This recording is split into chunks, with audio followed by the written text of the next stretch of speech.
Blog Talk Radio. Good afternoon and welcome to TimeToPlay.com from Power Half Hour. This is our Business Success Podcast. On Tuesdays, we did change the time to 12:30 today, so hopefully didn't screw up too many people. So I am sick, just for the record, and my name is Doreen Guma. I'm the founder of the foundation, so I am in the living room right now on the couch in case anybody hears my dogs. They will eventually bark, guaranteed. So just so you know, not to be unprofessional, but this is unfortunate. So my husband gave me germs, and I have an upper respiratory infection, but I have to do a presentation tonight on the Enjoy Life Community corporate program, and I wanted to try to be as healthy as I could for later. So online with me today is one of our Foundation's board members, Gina Lollo. Hi, Gina. How are you? Hello. Good morning, Doreen. Good afternoon. Good afternoon. Well, Gina's one of our most tremendous assets. She's very smart. She's worked in healthcare. She's had her business. How many years have you been in your own business? I would say about 7 or 8. Okay. And she's very successful, which is a tremendous opportunity for the discussion of today's customer service. So she's like the best person that could even be part of. So before we get started, my background is in quality improvement, so this is a tremendous topic for me today too, because the customer service that you offer is what keeps your business going. This is the one thing I always used to say, because I worked in corporate for 19 years, and I always used to say to the healthcare, I worked for a nursing home and I worked for a hospital, so when I did step-in services, I always said, nobody has to come here. It's up to us to make them want to be here or to make them want to come. It's up to us. Nobody has to use anybody's business. Am I right, Gina? Absolutely. Absolutely. So it's up to us as a business owner to create an environment that people want to shop at or be at, etc. So before I start, I want to just tell everybody what Time to Play is. It is a not-for-profit advocacy organization. Our mission and purpose is to enrich the lives of others through programs, public awareness, outreach activities, events, and learning opportunities that further the concept of enjoying life. And it really is up to us to enjoy life. And the Time to Play philosophy is you have to be happy, healthy, have money, and a work-life balance to have quality of life. And again, it's up to us to make that happen so we can live in an existence that is crappy, that we hate, or we can love our life every single day. And being at work is one of the times that we really should love our life, because, like I'm going to talk about tonight, like, where are you most of the day? Yes. Yep. You have to love what you do. You absolutely.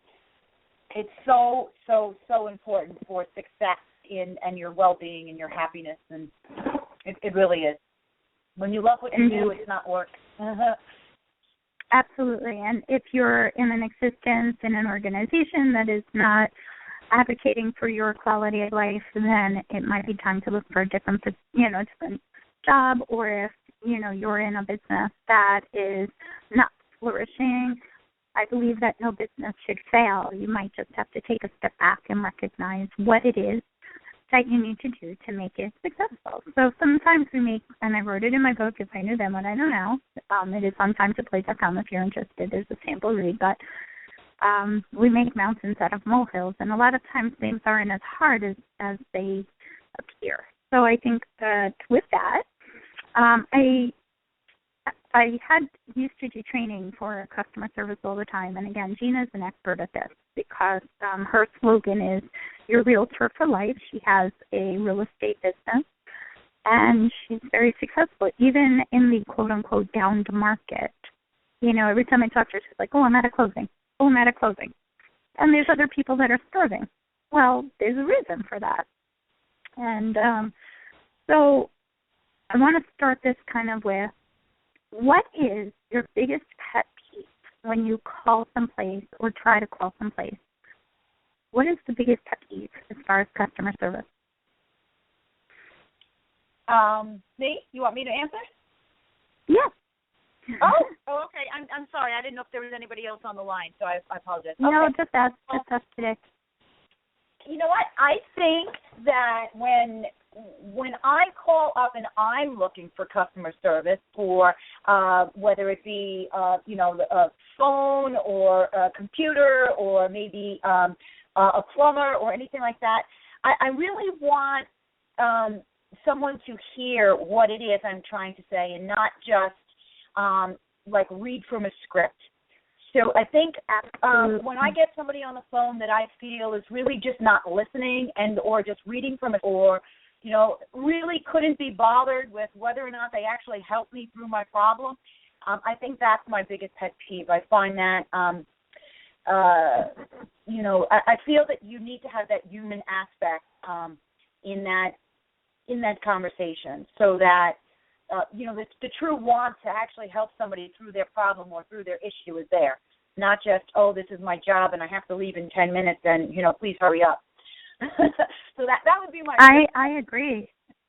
Absolutely. There's a lot of stuff. Oh, somebody else is joining us this morning. We'll just click them in.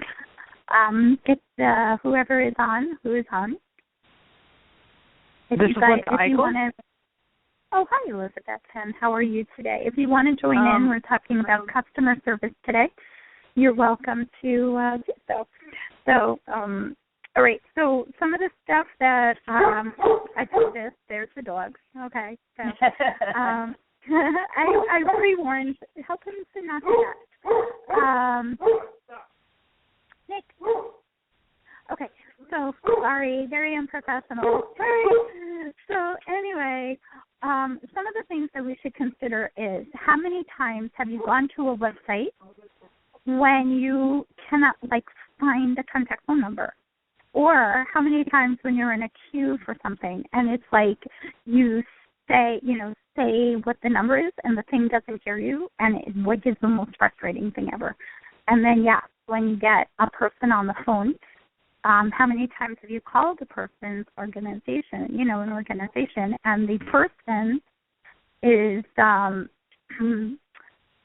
not able to help you because, that's our policy, have a nice day. There's always something that somebody could do to make that extra effort, I believe.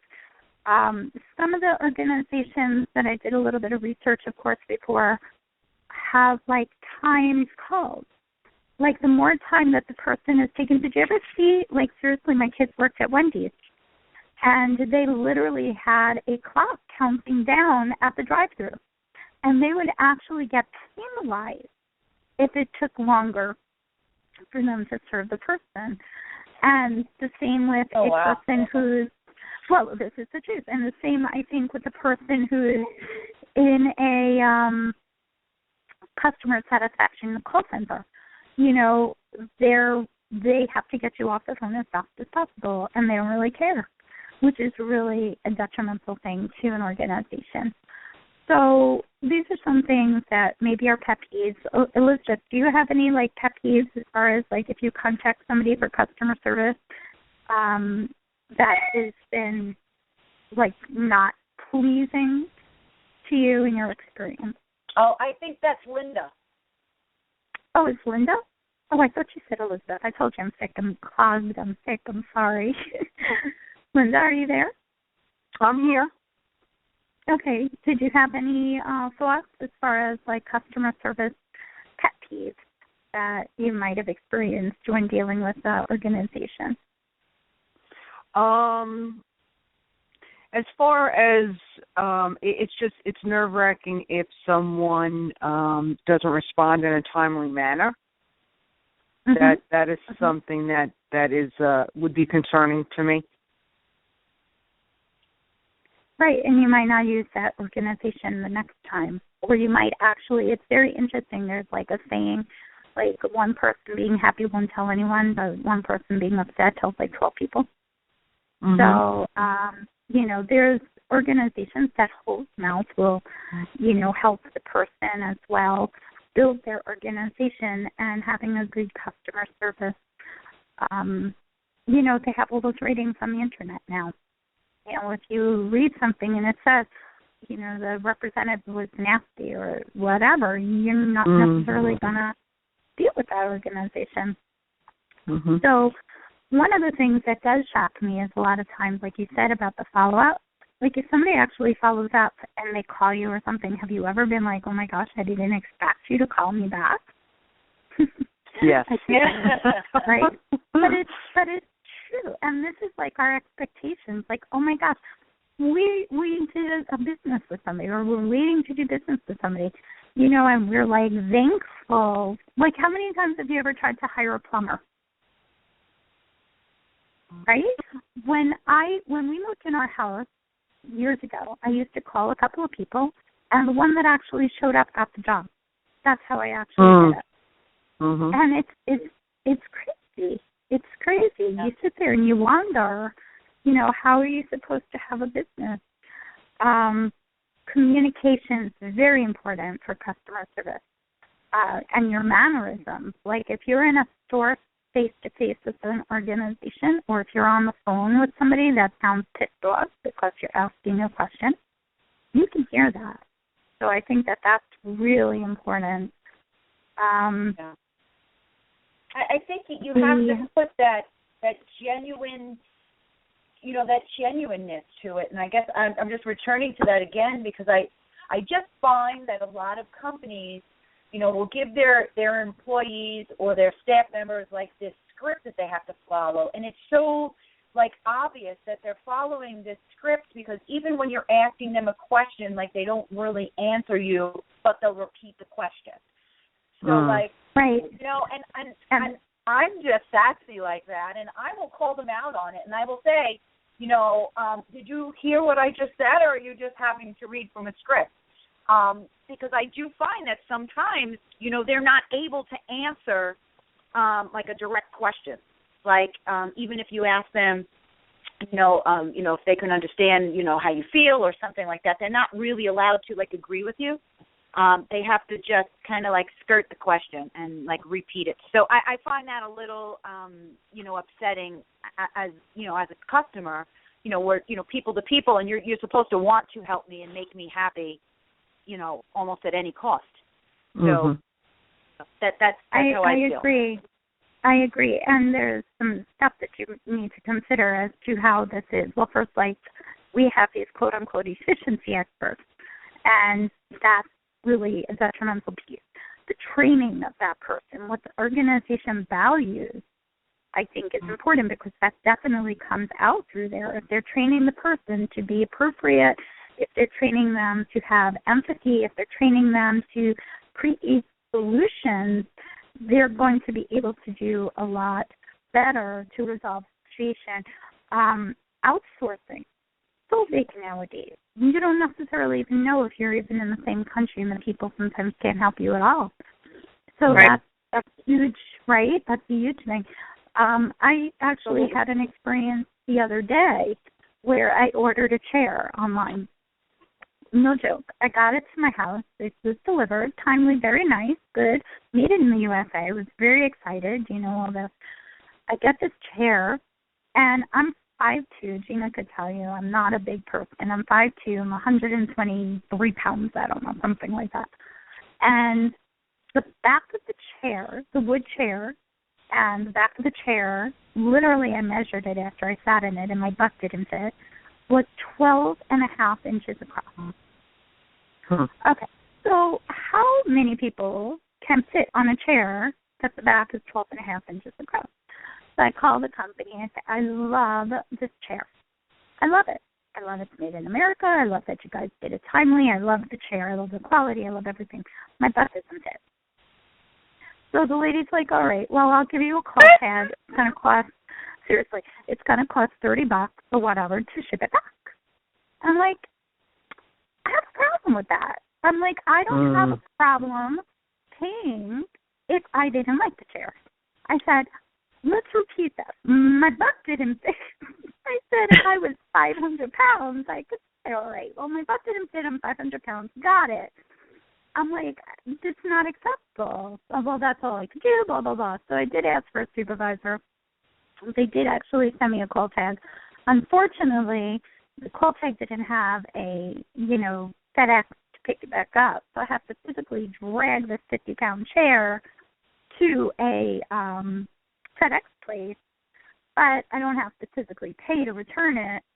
It was a semi-solution.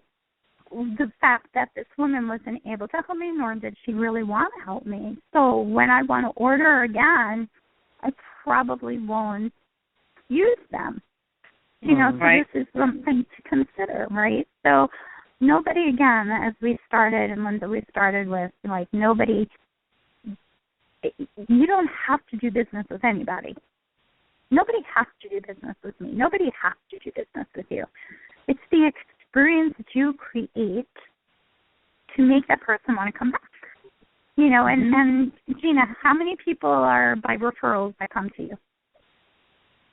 A lot, and by far those are the best clients. And I feel honored when I, have referrals, because I know that I have, done my job and done it well. My customer is happy, and that's my most important thing. Is the end result is that my customer is happy, because like you said earlier in the conversation, a happy customer, will tell other people, yes, and an unhappy customer will tell more.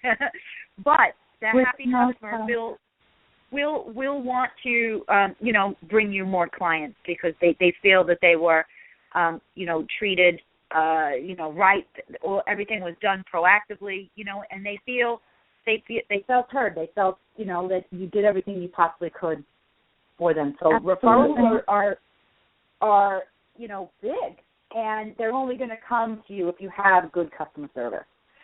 Without that, you will not get referrals. It won't happen.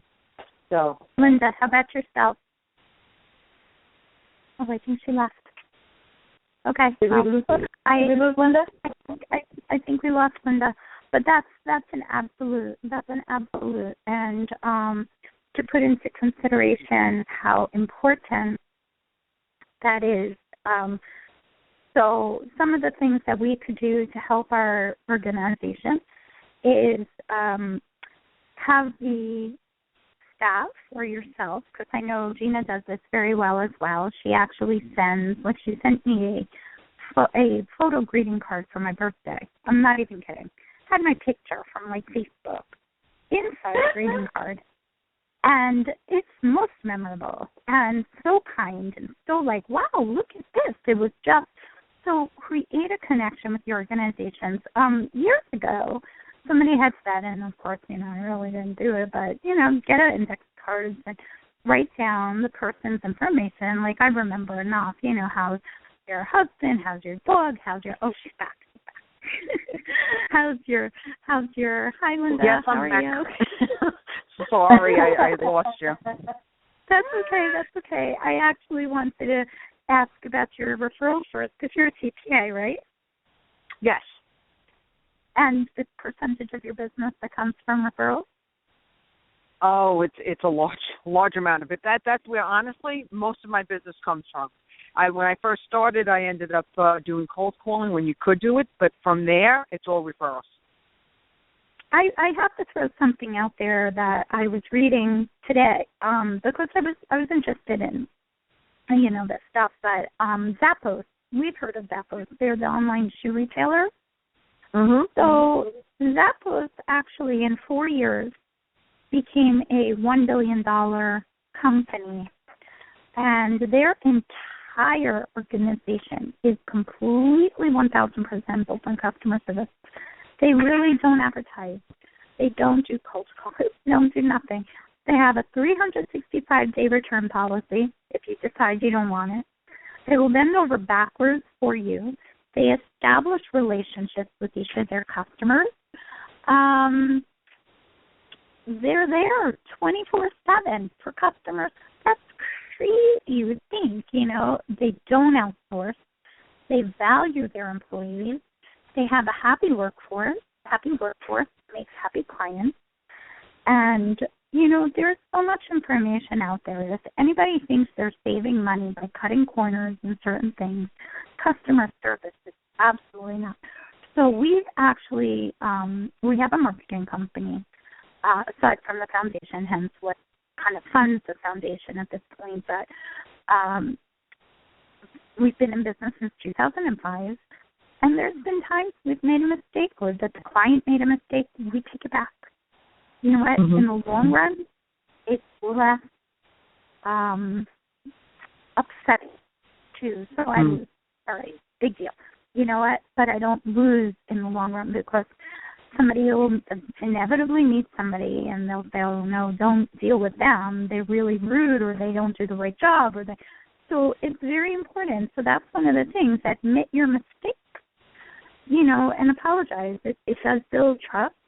Try to talk to Verizon and try to get something resolved that they could care less, Years ago, it's true. Years ago, we had T-Mobile. I had 2 children, and this is, again, years ago. I had 2 children with asthma. So I bought these T-Mobile phones. They were a lesser price, and this is going back years ago, but I don't know about their dealing with them at this point now or not. In October, at the beach, because we have a boat, so we went down, and in October, the phone worked. And in the spring, it no longer worked down at the beach.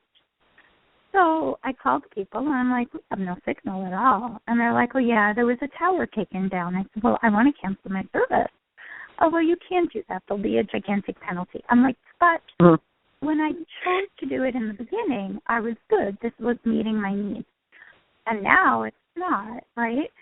I remember this whole big hairy thing. So the lady actually at one point said to me, well, you have one of those DHF radios, right? In case your child has an issue, you can call the police or whatever on the radio, can't you? I'm like, well, then why would I have this cell phone that I'm sitting here with? That was the reason we bought it. So you put into perspective, like, I would do anything but to ever have T-Mobile again, and when that contract was up, we got rid of them. But this is the kind of thing, like, sometimes you took down the tower. Sometimes you have to eat it. So admit your mistake. Follow up, super important. Do you guys follow up to find out about customer satisfaction of your people? Absolutely, because you know what? You need to know what your customers think of you and what they think of your service so that you can continue doing all the good things and maybe change some of the things that you're not doing so well. So feedback from your customers is so very important. It's what really propels you forward. So you can continue doing those things that they saw were, made you stand out from the crowd, and or maybe those things that you didn't do as well as maybe you could have. So without knowing those things, you can't fix anything. So although we don't like to maybe hear negative feedback, sometimes it is very necessary. In order it's constructive criticism. Yeah, it's constructive criticism, which is great because it's only going to benefit you. And I personally, I'll speak to people, but I want to get into, after the tax season, sending out letters to people, all my clients, and having them not rate me, really rate me. What can I do better? What were you satisfied with? And get a whole list of questions. And because it, like you said, you may not want to hear the negative, but it's definitely, you got to look at it as constructive criticism and not as a negative comment. Right, because you don't want to keep repeating something, that may be seen as a negative if you don't even know, and then you're going to continue to perpetuate that. So right. Yeah, absolutely. So that is very important. I fully agree. We need to grow as an organization. Every one of us. It's very important. And unless we ask, we can't improve sometimes, because we don't necessarily see what's the situation. I mean, there are people that have unrealistic expectations. There are people that, I don't know about you guys, but I've actually fired people. Like, I don't work for some people because, it's not worth it. Sometimes it's necessary. And, that's my opinion. I think that's something to consider. We don't have to work for everyone. If somebody becomes too labor intensive. Right. Then I'm happy. Hold on one second. Sorry.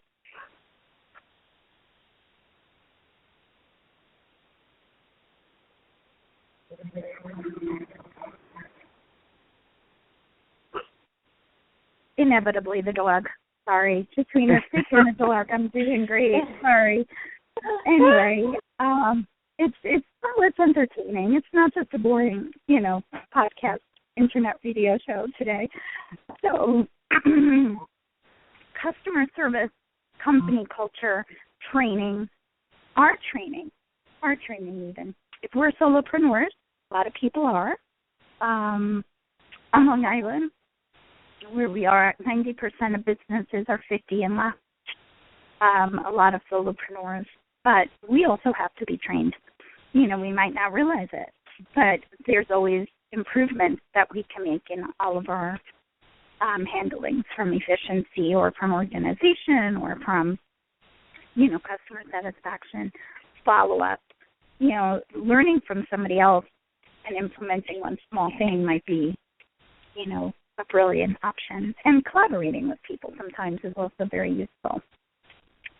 So my goal is to not frustrate anybody, and also just really using the talents. We all have individual talents. So like you guys, if you have the talent of, I don't know, Linda, are you more do the work part, or do you like to go out more, or what's your biggest? I'm sorry. Can you repeat that? Sure. Do you like to do the work part? If sometimes, and this was something that I learned a long time ago, if there's tasks that you have in your organization that are actually grueling to you, you can actually get somebody to, with more of a talent in that area to take over that piece, which will decrease your... Exactly. That's exactly what I'm working on. I would much rather be out there getting clients, meeting with clients, meeting maybe on a quarterly basis with clients to help them out financially, review their situation that they're in, and have somebody else do other work, data entry, because for me to be doing that, my talent's being lost. Absolutely. And, very important. And I can get out there and help out other people, but but you got to take that step and hire someone and make it work, because it's going to alleviate so much time for you to do what you're best at. Absolutely. So 2 other things that I want to throw out there. Definitely be knowledgeable. And I know that we all do this, hopefully. If you don't know, don't make it up. Because what happens is it will come back and bite you, right? So right. You can say, I don't know, and follow up and get back to the person. So that's important. Knowledge of the product, knowledge of the service is extremely important. It gives you credibility. And not to argue with somebody. That's also very important. That thick-skinnedness. We've talked about that a little bit. But you know what? Sometimes it's easier or better to just say, I'm so sorry. What could I do to make that situation better? So hopefully that client will stay with you. We had a client, right? We had a client not too long ago that has a very, very small budget and does a lot of stuff. And there was this whole big saga of their promotion of a trade show thing. And the guy was like, well, it would have been nicer to have. And we look at and say, we did the best we could because we're trying to accommodate you in your budget, as well. And, if there was anything else we could do to help you, we would. I can't give somebody with a $1,000 budget a $10,000 program, so that there has to be reasonableness on both sides. And, sometimes it's hard for the people to see that too. But that also has to be considered, I think. And it also is how we're handling the discussion and how we have a relationship with that person. Like, Gina, you can't sell them a $500,000 house if their budget is $100,000. And afterwards, if they find things that are wrong with the house, I know that you would have them do an inspector and stuff. Again, they can only buy what they could for the $100,000 budget. So there's always something to consider, I think, in that respect as well. No, so absolutely. Anything else that we want to discuss as far as customer service strategies that somebody might be able to take with them today? And again, I apologize for not only my voice, my cold, and my dog barking, but hopefully it was entertaining. I think if I had to sum it up, it would be that it's really not about us; it's about the customer, and really keep it about them. Don't take it personally, but just really try to hear what it is they're trying to convey, and try to see what you can do to solve the problem. So don't take it personally, and then come to defend, because that's not going to get you anywhere. Right. I just think you need to hear what the problem is and just try to rectify it in the best way you possibly can. That's probably the best advice anybody could really, because maybe we are very proud and we do try to do the best we can, but that's absolutely important. It isn't necessarily about you. It's sometimes just about them. And, I appreciate that. That's tremendous information. Linda, anything you want to throw out there as we end? I totally agree. It's about the customer. We can always try to make things better for them, listen to them, and you got to hear them. That's the thing. You really have to listen. I appreciate that. Well, thank you guys for being part of our Empower Half Hour Business Success Strategy. I hope anybody that was listening here found this valuable. We have a whole bunch of business success information on the podcast page. And if you are interested in how to strengthen your organization, we're trying to be proactive versus waiting for somebody to become in crisis and go out of business. Because, like I said, no business should fail. We just have to consider what we're trying to achieve and how we can make it happen. So thank you both ladies for being part of Can I just give a quick shout-out for the event on the night? Speaking of business-to-business networking, business giving back to the community.